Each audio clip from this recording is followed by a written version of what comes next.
విధిరాతను ఎవరైనా తప్పించగలరా? సావిత్రి భయపడిన ఆ భయంకరమైన రోజు రానే వచ్చింది.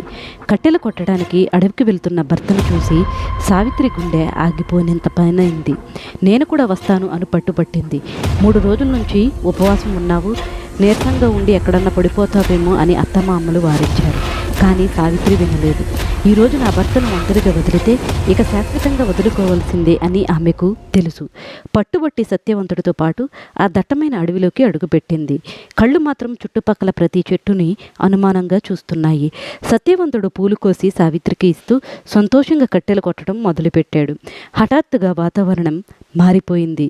సత్యవంతుడి చేతిలో నుంచి గొడ్డలి కింద పడిపోయింది. అతను తల పట్టుకొని వెల్వెల్లాడిపోయాడు. సావిత్రి భయపడిన ఆ క్షణం వచ్చేసింది.